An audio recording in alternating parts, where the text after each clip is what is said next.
এই মুহূর্তের গুরুত্বপূর্ণ খবর, তিলজলায় শিশুকে যৌন নির্যাতন ও খুনে ফাঁসি সাজা ঘোষণা আলিপুর বিশেষ পক্সো আদালতের।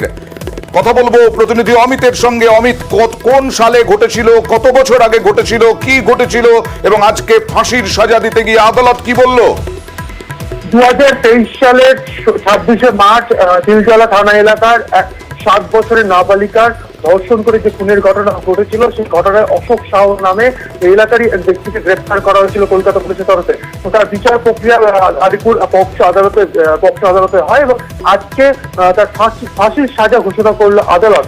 জানিয়ে রাখবো যে ভারতীয় দণ্ডবিধির খুন, ধর্ষণ, খুন, তথ্য প্রমাণ লোপাট এবং পক্সো সরঙ্গ ধারাতে তার বিরুদ্ধে মামলা রুজু হয়েছিল এবং এই ধারাতেই তার বিরুদ্ধে চার্জ গঠন করা হয়েছিল এবং গতকাল তাকে দোষী সাব্যস্ত করা হয় এবং আজকে পক্সো যে বিশেষ আদালত রয়েছে অভিযুক্ত অশোক সাহেব ফাঁসির সাজা ঘোষণা করেছে। 2023 সালের 26শে মার্চের ঘটনা। আবাসন থেকে ওই নাবালিকা মিসিং হয়ে পরবর্তী সময়ে অশোকের বাড়ি থেকে নাবালিকার দেহ পাওয়া যায়। সেক্ষেত্রে তার শরীরে একাধিক আঘাতের চিহ্ন ছিল, এমনকি তার সঙ্গে যৌন হেনস্থা করা হয়। এই তথ্য কিন্তু উঠে আসে তদন্ত করতে গিয়ে সেই জায়গা থেকে তাকে প্রথমে পুলিশ হেফাজত, পরবর্তী সময় জেল হেফাজত থেকে তার বিরুদ্ধে চার্জ ফ্রেম করা হয় এবং পুরো ট্রায়াল চলে। একদম তিনি তাকে জেলে রেখে কিন্তু বিচার প্রক্রিয়া সম্পূর্ণ হয় এবং গতকাল তাকে দোষী সাব্যস্ত করে এবং আজকে তার ফাঁসির সাজা ঘোষণা করলো আদালত।